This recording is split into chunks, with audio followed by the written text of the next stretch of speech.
I am Arthur, 28 years old. 8 months ago, my family completely abandoned me on the most important day of my life. While I was standing on my college graduation stage, searching desperately for a single familiar face, my parents were busy buying my golden child brother a brand new Porsche. They humiliated me in front of thousands of people, leaving a row of empty chairs with my last name printed on them. But there is one thing they didn't know. They didn't know that my silent departure from their toxic household was the foundation of a multimillion-dollar real estate empire.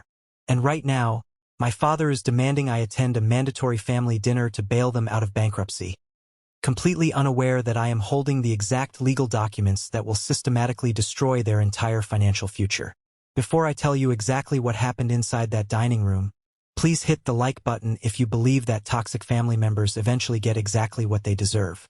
And do not forget to let me know what city or state you are watching from in the comments below.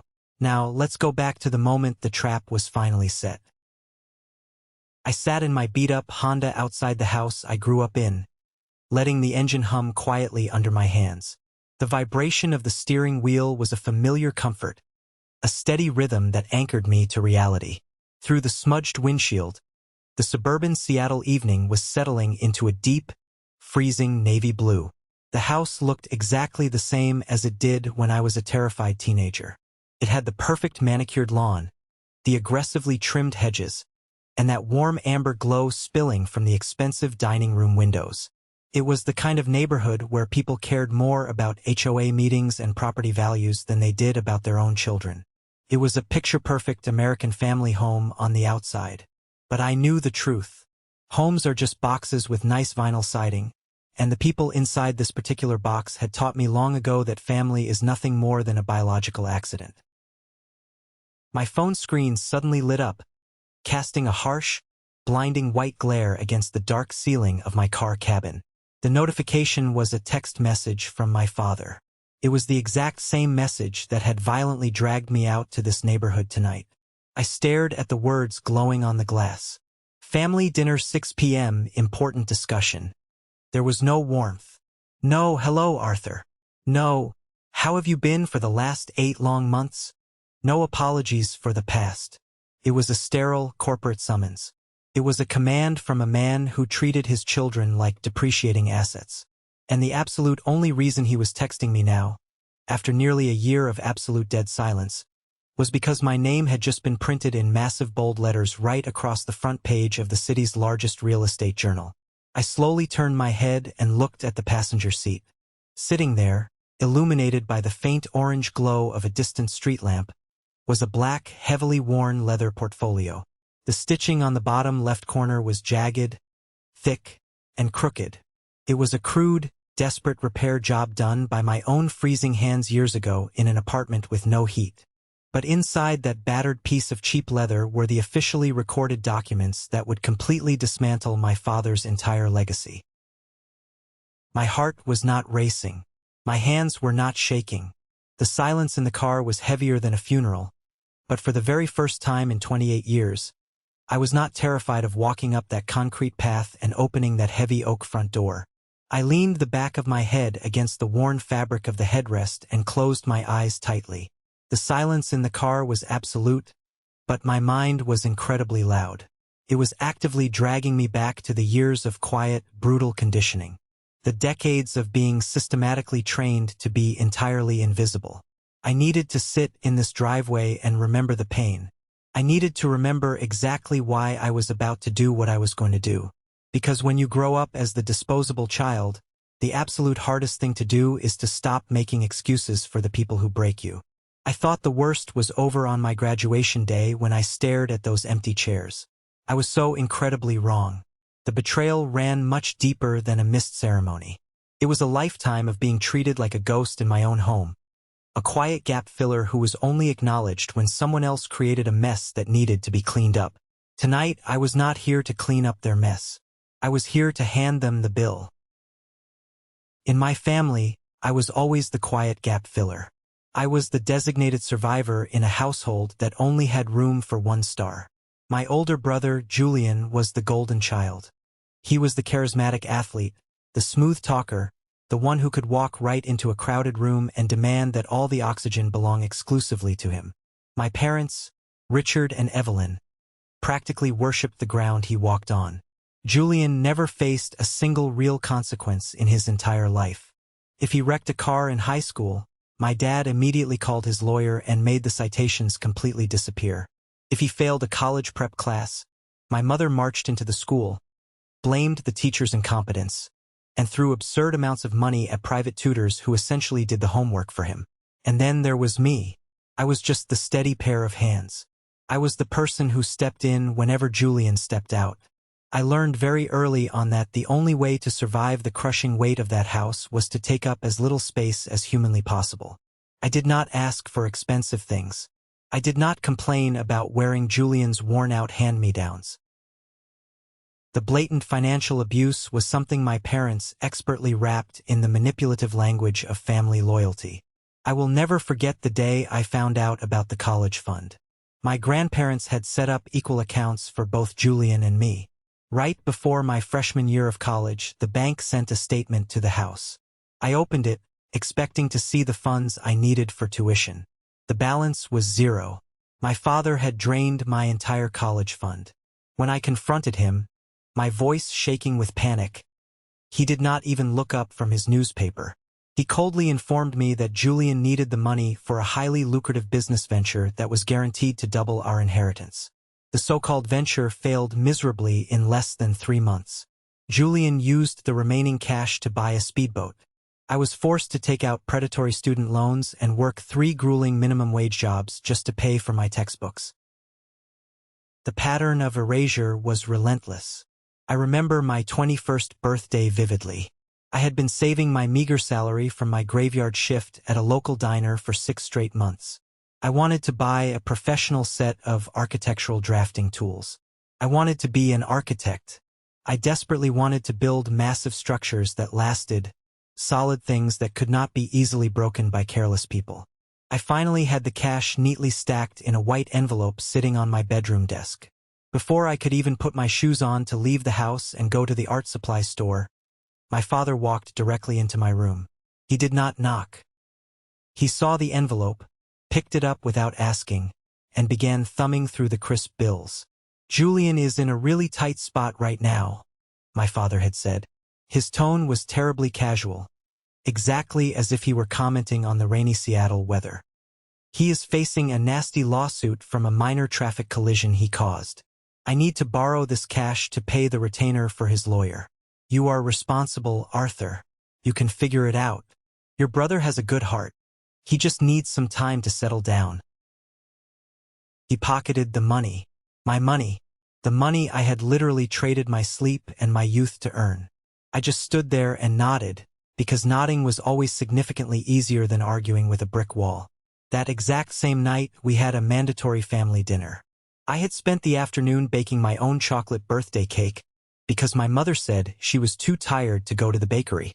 Julian showed up 2 hours late to dinner, carrying a cheap box of store-bought cookies he clearly grabbed from a gas station on the way over. My mother immediately stood up, kissed his cheek warmly, and told him how incredibly thoughtful he always was. I stood at the end of the dining room table holding the cake server, realizing with absolute clarity that my existence had been entirely erased without anyone in the room even noticing. But the specific memory that still sits like a block of cold metal in the center of my chest happened a few years later. I was living in a tiny, miserable studio apartment miles away from campus that I could barely afford. It was the dead of winter, and the heating unit had completely broken down. I was wrapped tightly in 2 heavy winter jackets, leaning aggressively over a chipped wooden desk, desperately trying to revise a complex floor plan for a duplex I was hoping to renovate. Past due utility bills were spread out across the table like a bad hand of cards, and rent reminders were constantly blinking on my cracked phone screen. The isolation was crushing. I broke my own rule and called my dad. I did not want to ask for money. I swear I did not. I just wanted some basic fatherly advice. I just wanted to hear my father tell me I was going to be okay. When he finally answered the phone, he sounded deeply annoyed. I quietly told him about my massive struggles with the real estate design course. I told him I was feeling overwhelmed and scared about the future. He sighed heavily into the receiver, a sound dripping with absolute disappointment. Real estate is an aggressive game for men who understand numbers and leverage, Arthur, he said coldly. You do not have the stomach for it. You should try to find something significantly safer. Go get a quiet desk job with a basic salary somewhere. And then, without waiting for my response, he hung up the phone. I sat alone in the freezing dark. The quiet hum of the refrigerator was the only sound in the room.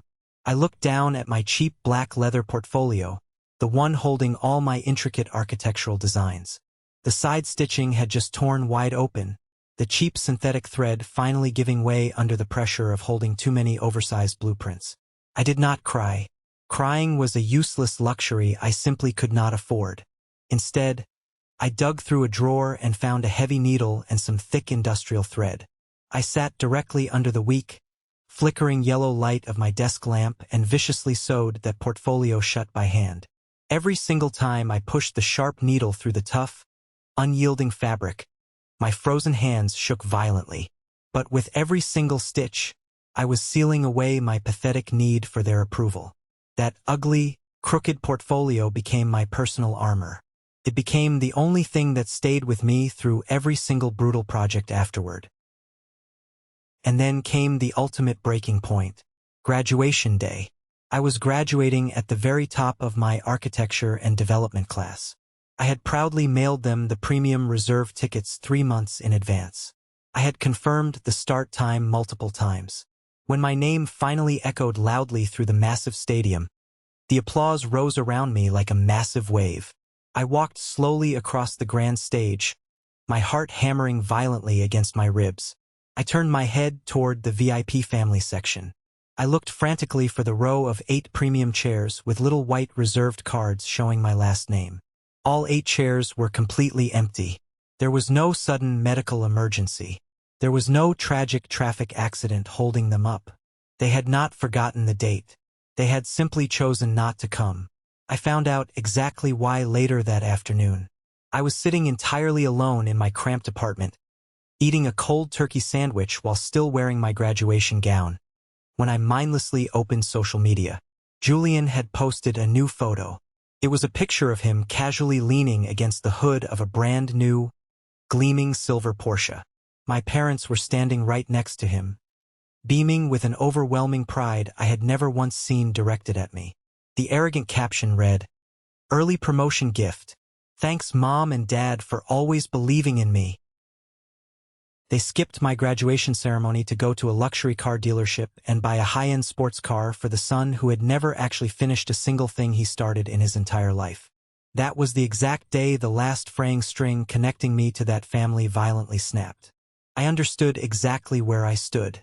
I did not call them to scream. I did not text them to demand a pathetic apology.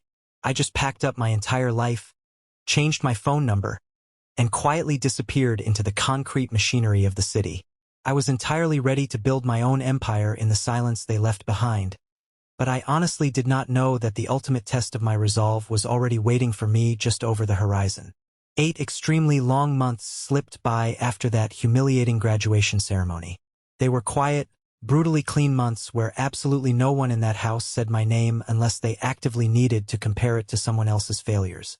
I aggressively threw myself into the unforgiving Seattle real estate market with a terrifying level of ambition that my father confidently claimed I did not possess. I started incredibly small. I acted as my own general contractor, designer, and project manager on neglected properties no one else wanted. I saved every single dollar. I skipped meals. I signed binding legal contracts on the hoods of dusty pickup trucks in the freezing rain. And I absolutely did not tell a single soul in my family about any of my growing success. Silence felt significantly safer than offering them something beautiful that they could just carelessly overlook or destroy again. During that grueling time, I met a man named Marcus. Marcus was a veteran commercial real estate developer, a tough, deeply cynical guy in his late 60s who saw exactly how I looked at broken buildings. He saw the fire in me that my own father had tried to extinguish. Marcus became the strict mentor my father never was. Under Marcus's aggressive guidance, I took the absolute biggest financial risk of my entire life. I pooled every single cent I had saved, took on massive, terrifying commercial debt, and purchased a completely ruined, historic top-floor warehouse space right in the bustling heart of downtown Seattle. For 6 straight months, I barely slept more than 3 hours a night. I physically rebuilt that massive space inch by grueling inch. I poured my own blood, sweat, and rage into the foundation of that property. When it was finally finished, it was not just a luxury apartment. It was an architectural masterpiece. It was a stunning $5 million penthouse featuring panoramic, unobstructed floor-to-ceiling views of the entire city skyline. I officially listed the property, and within 48 hours, it sparked an incredibly vicious bidding war among wealthy tech CEOs and foreign investors. Then, the media actively caught wind of the story. The largest and most respected real estate journal in the Pacific Northwest ran a massive multi-page feature. The headline was impossible to miss. Local developer's $5 million penthouse makes real estate headlines. Right underneath that bold, aggressive text was my name printed in black ink. Arthur Mitchell. The incredibly detailed article listed all the financial numbers, the strict timelines, the entire grueling renovation process, and the massive projected returns. It even featured a direct quote from Mr. Sterling, a famous local billionaire, praising my innovative vision. My phone started buzzing violently and constantly with links, emails, and loud congratulations from industry colleagues and wealthy players I barely remembered meeting. But absolutely none of those messages were from my family. I was sitting in my old Honda parked outside a dusty, active job site late one afternoon, letting the engine hum under my tired hand while I thoroughly reviewed a heavily revised valuation sheet. A new notification suddenly slid directly across my cracked screen. It was an article forwarded from an old college acquaintance named Leo. I opened the link without actually thinking. There it was. My face, my building, my triumph. I set the phone face down onto the passenger seat, staring blankly through the dirty windshield as the heavy late afternoon clouds slowly pulled over the gloomy sky. For a very long moment, I honestly did not feel proud, and I certainly did not feel relieved. I just felt completely still, like the entire world had paused on its axis just to see what I would do next. Then the phone violently vibrated again. This time, the name glowing brightly on the screen was not a business colleague. It was not a reporter. It was my father. After 8 months of absolute, suffocating dead silence, after willingly missing my graduation to buy a car, after pretending I literally did not exist on this earth, he finally reached out. The message was painfully short, incredibly direct, and written exactly in his typical commanding tone. No warm greeting, no softness, no "how have you been?" No congratulations on making millions of dollars. Family dinner at 6 p.m. important discussion. Just a cold, sterile summons. Another text message immediately followed the first one. Don't be late. I slowly picked up the phone and held it tightly between my stiff fingers, deeply feeling the heavy weight of 8 silent, agonizing months pressing right through the cold glass screen. I knew exactly what had happened. Leo, motivated by petty jealousy over my sudden massive success, had undoubtedly screenshotted the article and forwarded it directly to my father with some snarky comment. My family saw the massive dollar signs suddenly attached to my previously worthless name, and instantly, the invisible son was strictly required to report back to base. This was absolutely not a warm family reunion. It was a calculated financial transaction poorly dressed up as family bonding. I did not breathe for a long moment. The sheer audacity of the demand was breathtaking. They wanted me to bail them out. I knew it instantly. Julian had likely run his fake corporate promotion straight into the ground. The massive monthly Porsche payments were probably drowning them in debt, and they desperately needed their reliable gap filler to pry open his heavy wallet. In the distant past, this is exactly where I would have panicked. This is exactly where the deep childhood programming would have violently kicked in, making me feel overwhelming guilt, making me pathetically wonder if buying their love and respect was finally possible. But sitting right there in that cold car, staring out at the towering city skyline that I was rapidly beginning to own, I did not feel an ounce of fear. I felt a cold, surgical precision settling deep into my bones. I inhaled once deeply through my nose, let my tense shoulders physically settle, and slowly typed the absolute only answer that man deserved. "I'll be there." I dropped the phone back onto the empty passenger seat, aggressively started the car engine again, and quietly watched the city streetlights flicker to life as the dark sky heavily shifted toward the evening. Whatever they greedily wanted from me tonight, they had already shown me something significantly more important. They only remembered my existence when the rest of the world finally did. I was going to give them a masterclass in aggressive real estate, and it was going to cost them everything. I just needed to make one very specific stop before I went to dinner. The arrogant text message stayed glowing on my phone screen long after the Honda's engine stopped rumbling beneath me. But I absolutely did not drive straight to my parents' house. Not yet. Instead, I aggressively turned the steering wheel and pulled into the small, private, secured parking lot sitting directly behind my downtown office building.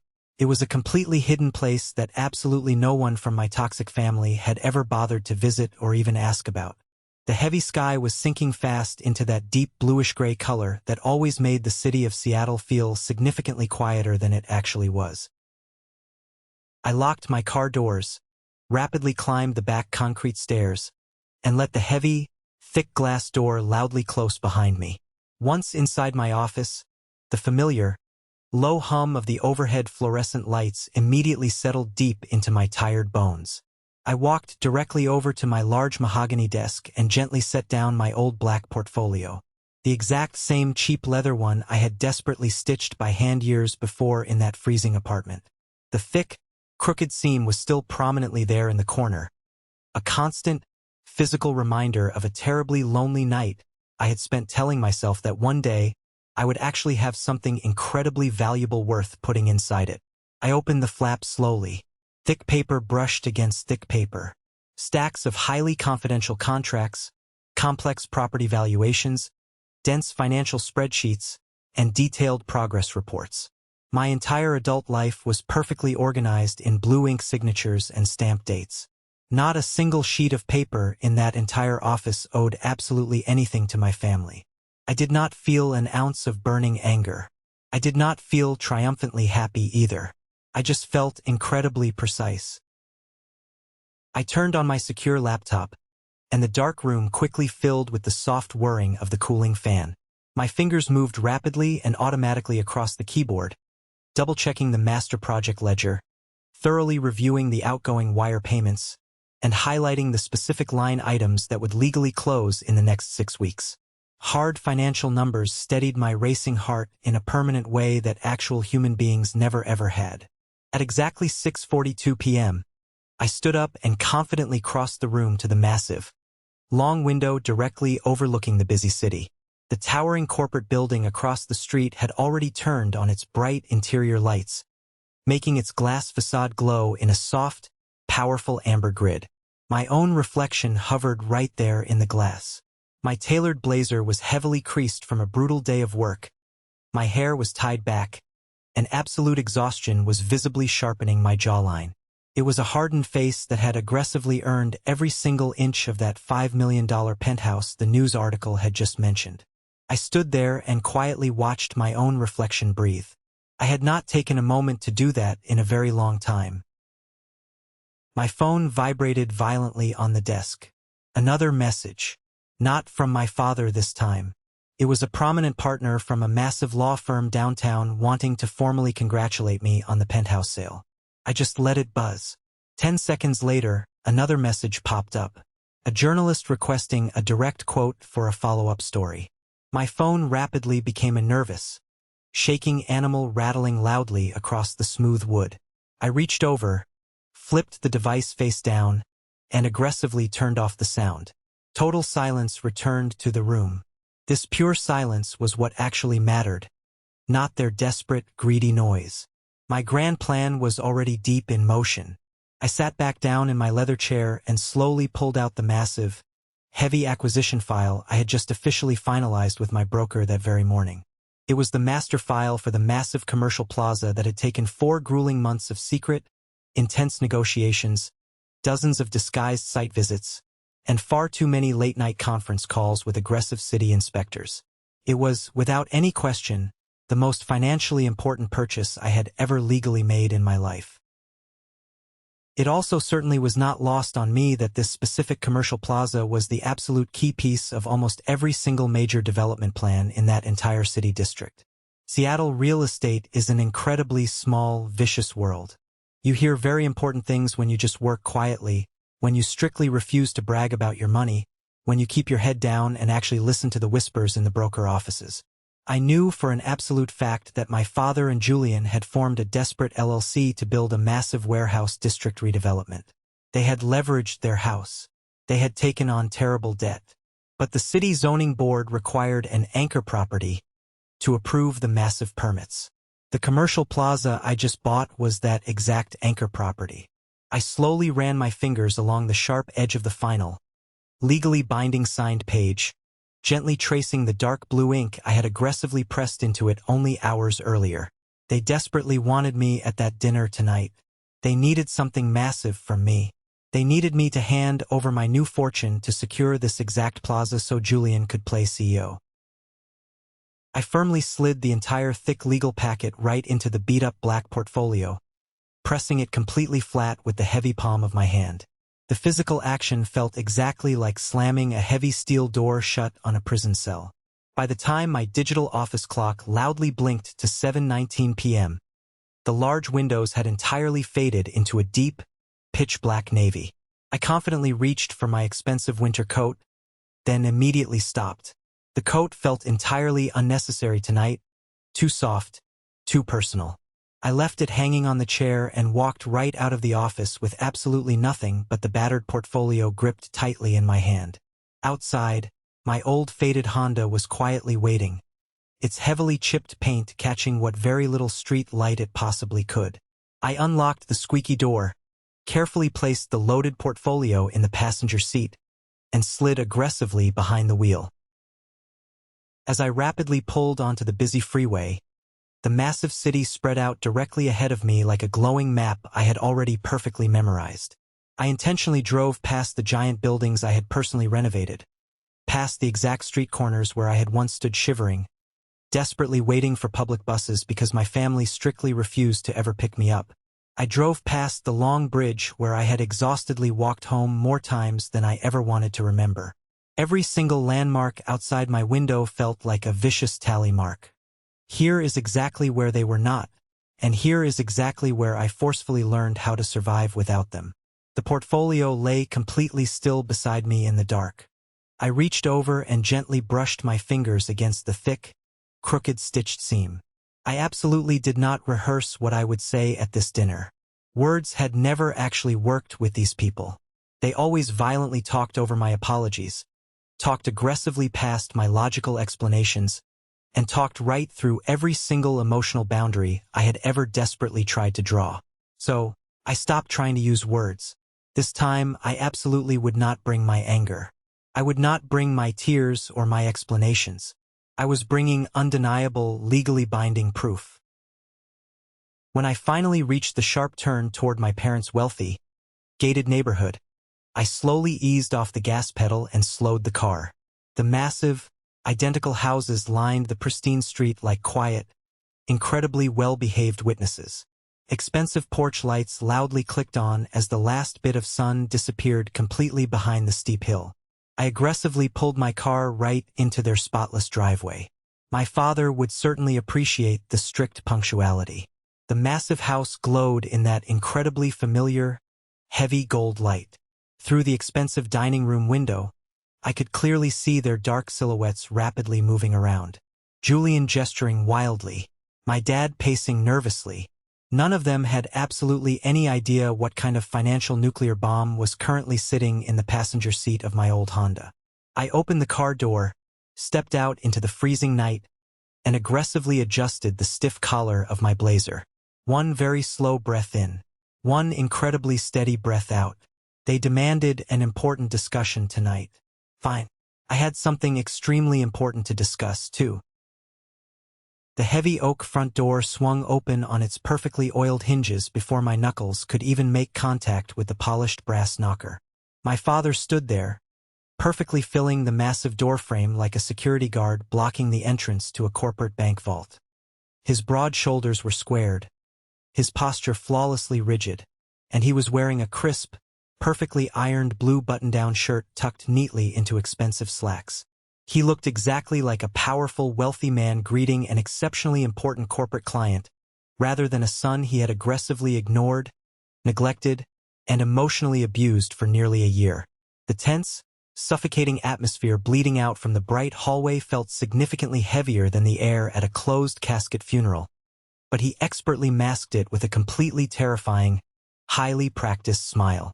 "Arthur, you are right on time," he said, taking one measured step aside to officially allow me to enter his domain.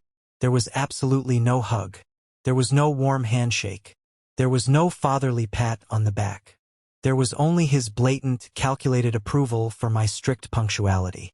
In his rigid, money-driven world, time was always money, and he expected absolutely everyone around him to operate strictly on his exact clock or face severe consequences. I stepped carefully over the polished marble threshold, my heavily worn black leather portfolio gripped tightly in my right hand. The massive suburban house smelled exactly the same as it did when I was a terrified teenager desperately trying to become completely invisible to avoid their wrath. It was that overwhelming, distinct mixture of expensive lemon furniture polish, the rich, savory scent of a roasting beef tenderloin emanating from the gourmet kitchen, and my mother's suffocating, heavy floral perfume that always gave me a massive headache. I walked slowly down the long, brightly lit hallway toward the formal dining room, my heavy leather work boots making absolutely no sound on the thick, expensive Persian rug that ran the entire length of the corridor. When I finally turned the corner into the dining room, the entire cast of toxic characters was already fully assembled and eagerly waiting for their designated prey to officially arrive. The massive mahogany dining room table was meticulously set with the fine, gold-rimmed china they exclusively brought out for major holidays, or when they desperately needed to deeply impress someone with money. My mother, Evelyn, hovered nervously behind her high-backed, heavily upholstered chair. She wore a forced, incredibly fragile smile that looked like it was actively causing her severe physical pain to maintain. She was constantly wringing her hands together, the heavy diamond rings on her fingers catching the bright light of the crystal chandelier hanging directly above the table. My older brother, Julian, was sitting comfortably right next to the head of the table, claiming his usual spot as the undisputed golden child. He was leaning far back in his chair, lazily swirling a large glass of expensive dark red wine. He had the exact same arrogant, highly punchable smirk on his face, looking exactly like a man who had already won the state lottery and was just impatiently waiting to collect his massive check.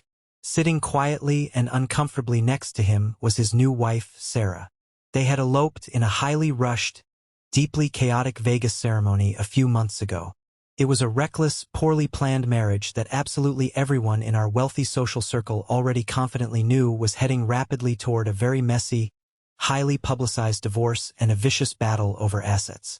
And rounding out this absolute nightmare of a family gathering was my Aunt Clara, the family's ultimate silent manipulator.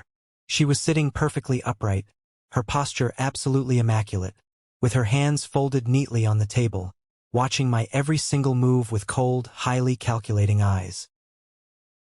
"Arthur, sweetheart," my mother cooed loudly, suddenly rushing forward to place a delicate, perfectly manicured hand directly on my arm. "We have missed you so incredibly much. Just look at you. You look so handsome, so grown up and successful. We are just so incredibly proud of everything you have accomplished lately. We saw the incredible news about your massive real estate promotion." I slowly looked down at her hand resting lightly on my dark blazer sleeve. I did not violently pull away. I did not flinch or show any outward sign of the deep, physical disgust currently churning in my stomach. I just stared blankly and silently at her fingers until she slowly, awkwardly retracted them, clearly sensing the absolute freezing cold radiating from my body. "Let's just sit down," I said quietly, my voice completely devoid of any recognizable emotion or warmth. I walked right past her and confidently took the absolutely only empty seat currently available in the room. It was located at the absolute farthest end of the incredibly long mahogany table. It was the exact same chair I had always been permanently relegated to during every Thanksgiving dinner, every Christmas morning, every forced family gathering. It was the designated, isolated space specifically reserved for the invisible gap filler. I gently placed my battered, hand-stitched black leather portfolio directly onto the polished wood, right next to my pristine white dinner plate. Aunt Clara immediately eyed the scarred, ugly leather with deep, visible disgust, her upper lip curling slightly in judgment before she quickly composed her face back into a polite mask. My father confidently took his rightful place at the absolute head of the table. He did not waste a single second asking about my health, my mental state, or my life over the past 8 months. He aggressively cleared his throat, picked up his heavy crystal water glass, tapped it lightly with his index finger to command the room's attention, and leaned forward. "Let's get straight to business, shall we?" my father announced, his deep voice carrying an undeniable tone of absolute authority. "Arthur, we all saw the massive feature article about you in the Commercial Real Estate Journal this morning. I must admit we were quite surprised. You have somehow managed to scrape together a very decent little financial win for yourself. But building and flipping a single luxury penthouse is essentially child's play compared to the massive corporate projects we are currently working on here." I sat perfectly still, my hands resting lightly and casually in my lap. I did not offer a single word of defense. I did not try to justify the endless sleepless nights, the brutal negotiations, or the literal blood I had poured into that beautiful penthouse. I just let him keep aggressively digging his own massive financial grave. Julian scoffed loudly from across the table, taking another incredibly large gulp of his dark red wine. "Yeah, little brother. Flipping a single pretty apartment is cute. It's a nice little salary bump for a beginner trying to play the game. But the big leagues are a completely different, utterly ruthless animal. You need massive vision. You need aggressive financial leverage. You need real, undeniable power to play at our current corporate level." "Exactly," my father agreed smoothly, completely ignoring Julian's blatant disrespect toward me. "Which brings us directly to exactly why we urgently asked you to join us here tonight for this dinner. Our family currently has a massive, unprecedented financial opportunity sitting right on this table. Julian and I have officially formed a highly exclusive development LLC. We are currently in the final stages of securing a massive, multi-million-dollar warehouse district redevelopment project. It is a mega project that is going to completely change the entire economic skyline of this city. We already have the brilliant architectural plans drawn up, we have the aggressive construction teams on standby, and we have the deep political connections within the city zoning board." My mother leaned forward across the table, her eyes wide and suddenly glistening with fake, highly practiced tears. "It is an incredibly rare chance for us to finally build a massive, lasting family legacy, Arthur. It is a chance to build something incredibly beautiful that your grandparents would have been so incredibly proud of before they passed away. Think of the massive inheritance we can leave for the next generation." The sheer, unadulterated manipulation was absolutely breathtaking. They were actively, shamelessly using the sacred memory of the exact same grandparents whose inheritance they had selfishly and aggressively drained years ago to successfully fund Julian's completely failed speedboat venture. I looked directly into my father's greedy, desperate eyes. "If you already have the brilliant architectural plans and the deep political connections, what exactly do you desperately need from me tonight?"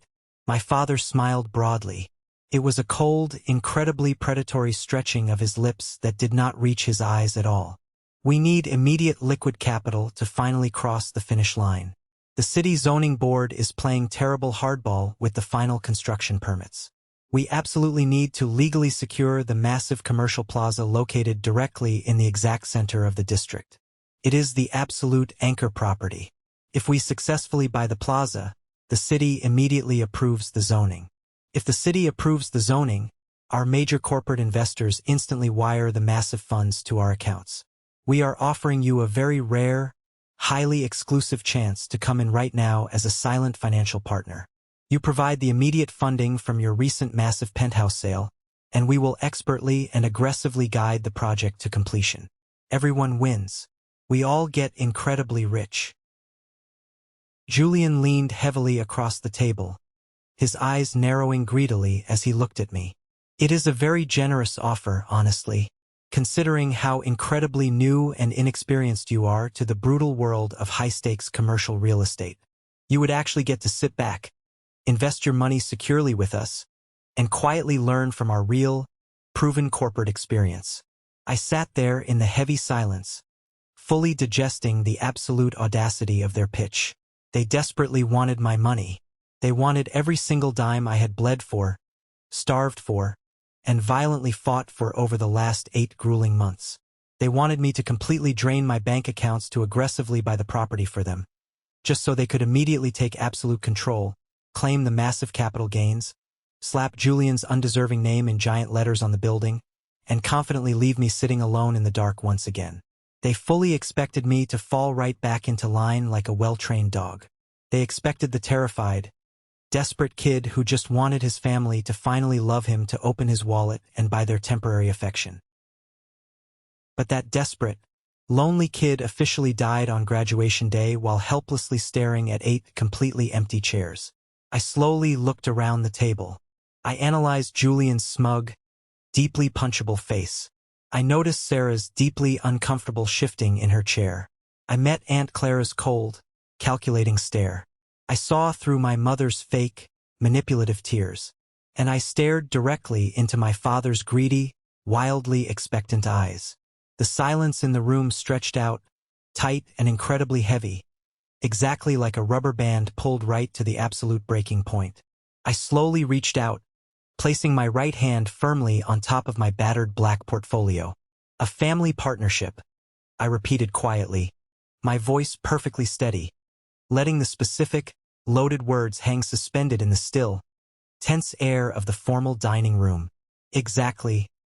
My father nodded vigorously, his eyes lighting up brightly as he mistakenly sensed what he thought was my typical pathetic hesitation. We confidently pool our vast financial resources. We aggressively protect each other from the outside world and the ruthless market. That is exactly how wealthy, powerful families successfully build generational power and unstoppable wealth. I locked my eyes directly onto my father's face, refusing to blink. A family shows up, Richard. A family does not intentionally skip a college graduation ceremony to go to a luxury car dealership and buy a brand new sports car. A family does not secretly steal an entire college fund just to buy a useless speedboat. A family absolutely does not take a minimum wage salary explicitly meant for drafting tools just to pay a high-priced lawyer for a reckless lawsuit caused by a golden child who refuses to grow up. The temperature in the massive dining room instantly plummeted to freezing. Julian violently slammed his heavy crystal wine glass directly down onto the table. The dark red liquid splashed aggressively over the rim, heavily staining my mother's pristine white, imported linen tablecloth.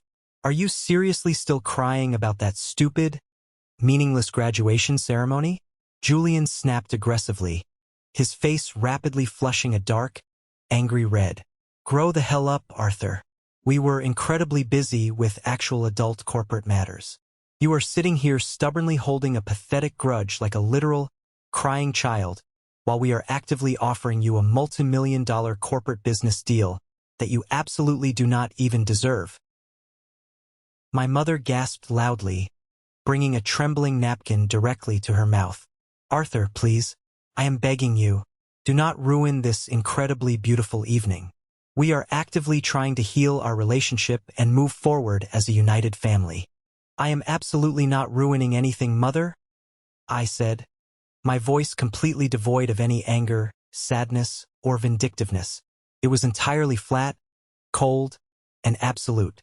It was the precise voice of a man conducting a hostile corporate takeover. I did, in fact, come here tonight for an extremely important discussion. Just not yours.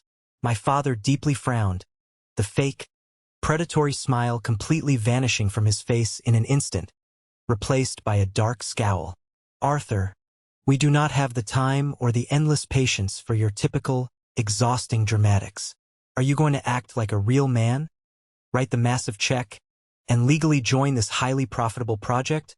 Or are you going to walk out that door? I did not answer him verbally. Instead, I calmly moved my hands to the heavy brass clasp of my battered black portfolio. The sharp, metallic click echoed incredibly loudly in the perfectly silent room. I slowly opened the severely worn, hand-stitched leather cover. Sitting neatly inside was the thick, meticulously organized stack of heavy legal documents.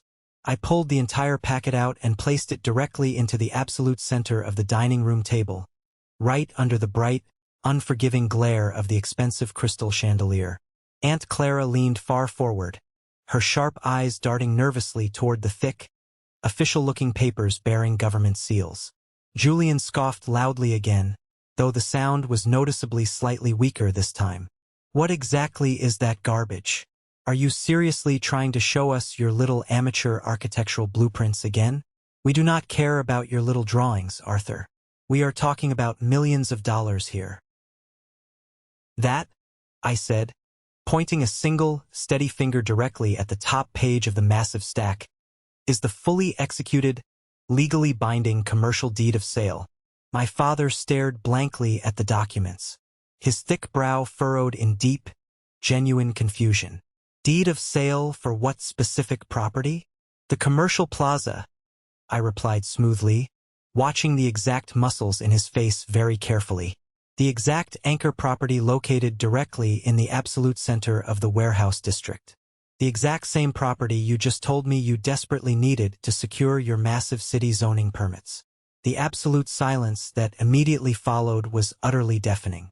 It was a thick, suffocating, terrifying vacuum that aggressively sucked every single ounce of breathable air straight out of the dining room. My father inhaled incredibly sharply, making a ragged, wet sound in the back of his throat. You are completely exaggerating, Arthur. That is impossible. That massive property is tightly tied up in a complex family trust. It is absolutely not even publicly available on the open real estate market. It was available privately exactly 4 months ago. I corrected him, my cold voice cutting right through the tense air like a surgical scalpel cutting through flesh. The seller happily accepted my aggressive, all-cash premium offer early this morning. I bypassed the complicated trust completely by utilizing direct leverage through my own LLC. The official deed was officially recorded and stamped with the city clerk at exactly 3 p.m. today. You can gladly read the public registry yourself tomorrow morning. I aggressively pushed the heavy stack of legal documents directly across the polished wood. The glossy, heavy pages reflected the bright overhead lights. My father reached out with visibly, violently trembling fingers. He slowly pulled the top page toward him. His wide, terrified eyes aggressively darted back and forth across the dense, unforgiving legal text. He saw the official blue city stamps. He saw the massive, multimillion-dollar purchase price. And finally, his eyes landed on my signature, perfectly and confidently executed at the absolute bottom of the page. All the blood instantly drained out of my father's face, leaving him looking exactly like a sick, elderly ghost. The heavy muscle in his jaw clenched so incredibly tightly I thought his teeth would literally shatter inside his mouth. Julian's chair violently creaked as he aggressively shifted his weight. Dad? What is it?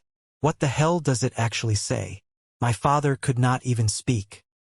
His mouth opened and closed silently, like a fish out of water. He just dropped the heavy paper back onto the table as if it had physically burned his skin.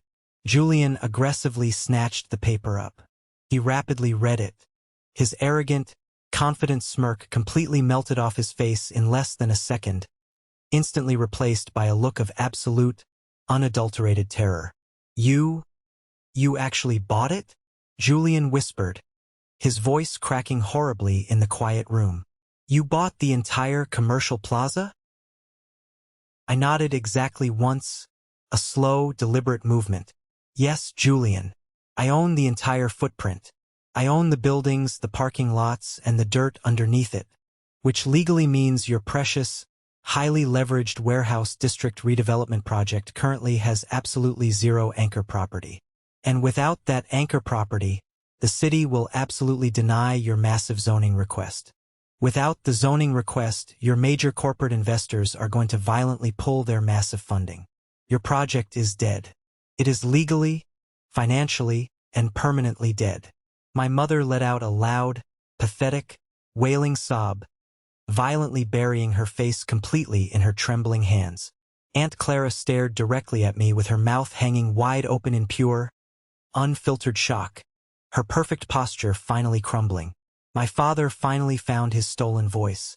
He gripped the edge of the mahogany dining table so incredibly hard his knuckles turned completely white. Why would you ever do this? You deliberately knew we were aggressively going after that exact land. You intentionally, maliciously sabotaged your own flesh and blood. No, Richard. I corrected him calmly, absolutely refusing to raise my voice to match his rising panic. I simply knew the city was going after it. And unlike you, I actually do the incredibly hard work. I do not sit around a fancy dining table aggressively waiting for naive, desperate people to blindly hand me their hard-earned money. You wanted a family partnership tonight, but you never actually wanted a real partner. You just wanted an obedient wallet you could aggressively drain until it was empty. Arthur, please! My mother cried out, aggressively reaching across the table with trembling, desperate hands. We are supposed to be a family. You absolutely cannot do this to us.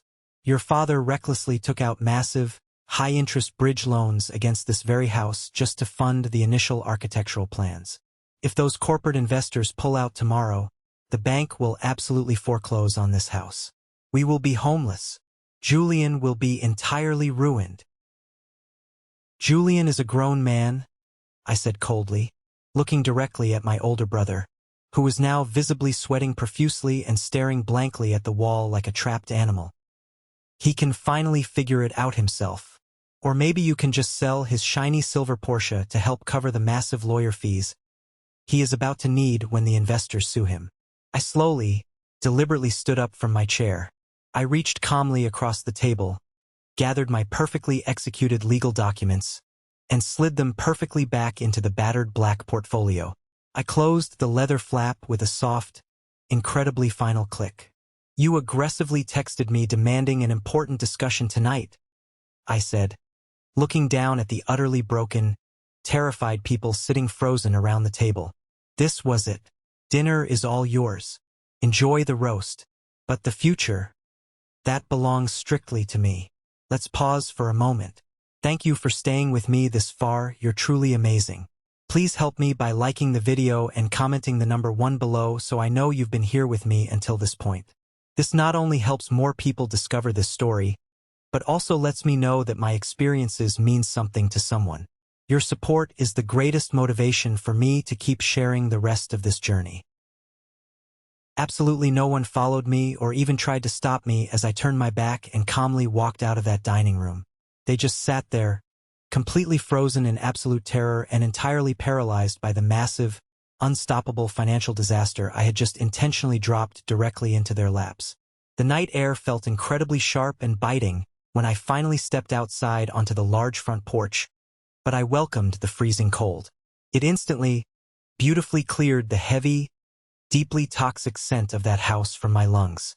I confidently walked down the concrete path, unlocked the squeaky door of my old Honda, and slid into the familiar driver's seat. Before I could even put the key into the ignition, my phone aggressively buzzed on the passenger seat. It was a frantic, deeply desperate text message from my mother. Arthur, please come back inside right now. We can negotiate this. We did not know how to make things right in the past. Please do not give up on us now. We need you. We will lose everything. I did not type a reply. I did not angrily block the number. I simply turned the phone face down, started the engine, and drove away from that neighborhood, knowing with absolute certainty I would never return. The massive, brutal fallout from that night happened with a terrifying speed that even I had not fully anticipated. The ruthless world of commercial real estate does not offer a single ounce of mercy to reckless people who heavily overleverage themselves on unconfirmed deals. Exactly 2 weeks after our disastrous dinner, the The city officially and publicly rejected my father's massive zoning application because he utterly failed to legally secure the required anchor property.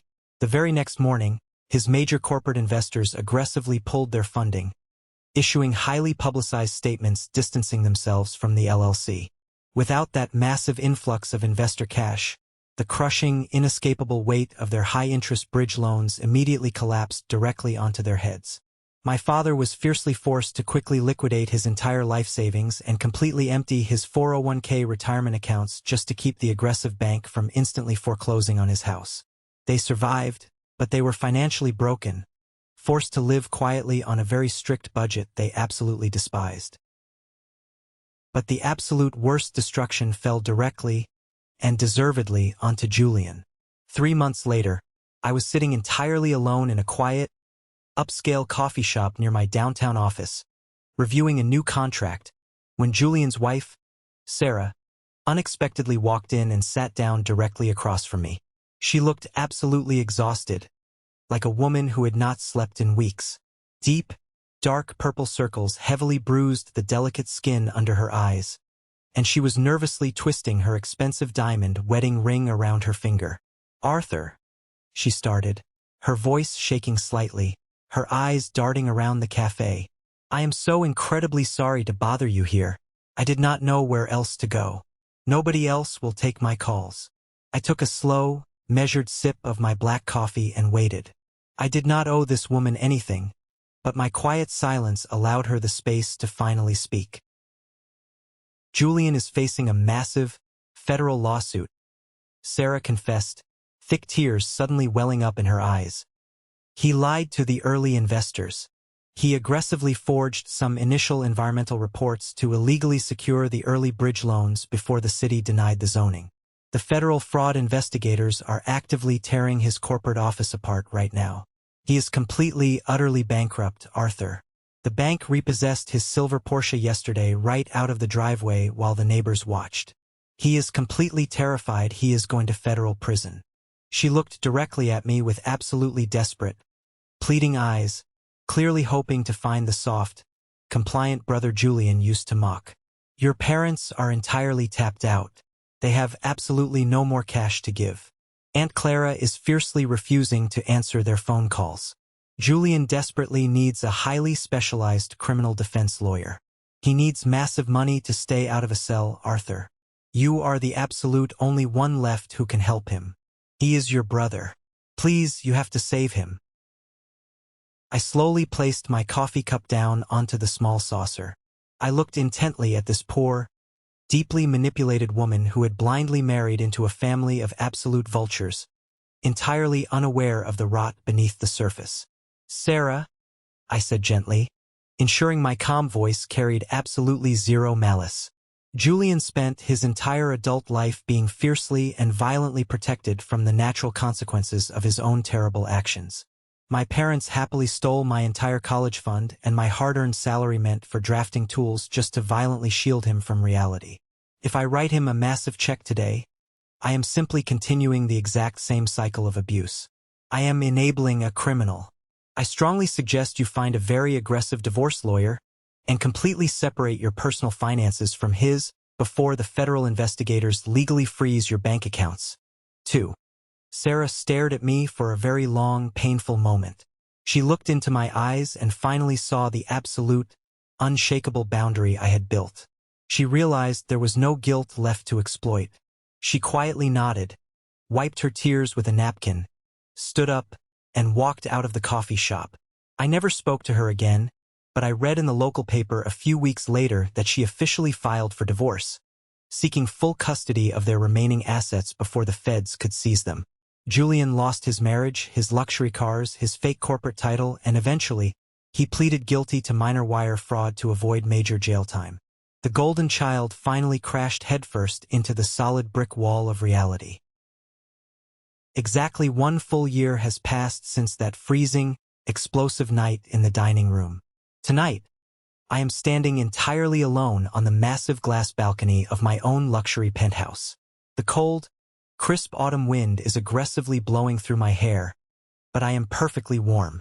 The sprawling, massive city of Seattle stretches out directly below me, an endless, breathtaking ocean of glittering white and gold lights. Down there, millions of people are living their complex lives, fighting their own brutal battles, and navigating their own painful, deeply complicated family dynamics. Sitting directly on the small glass table next to me is that exact same battered, black leather portfolio. The thick, crooked stitching I desperately sewed by hand in that freezing apartment is still holding incredibly strong. I never threw it away. I never replaced it with a sleek, expensive designer briefcase to match my new bank account. It remains my constant, physical reminder of exactly where I came from and exactly what I had to violently survive to get here. For the absolute longest time, I genuinely, deeply believed that the heavy silence my family forced upon me was a cruel, highly unfair punishment. I genuinely believed that my forced invisibility was a clear, undeniable sign that I was fundamentally broken, unlovable, and entirely worthless. I spent decades frantically trying to perform for them, trying to blindly earn a seat at a table that was specifically designed to exclude me. I thought if I just worked hard enough, if I just proved my worth, they would finally see me. But as I stand here tonight, looking out over the massive real estate empire I built entirely with my own two hands, I finally understand the ultimate truth. Their crushing silence was not a punishment at all. It was an absolute gift. Because they completely ignored me, I never learned how to comfortably rely on their deeply toxic safety nets. Because they never rescued me, I was forcefully required to become my own savior. I learned exactly how to aggressively fight in the dark. I learned how to silently build a massive foundation out of solid concrete while Julian was frantically building unstable castles out of thin paper and fragile lies. Setting a permanent, unshakable boundary against your own toxic family is incredibly painful.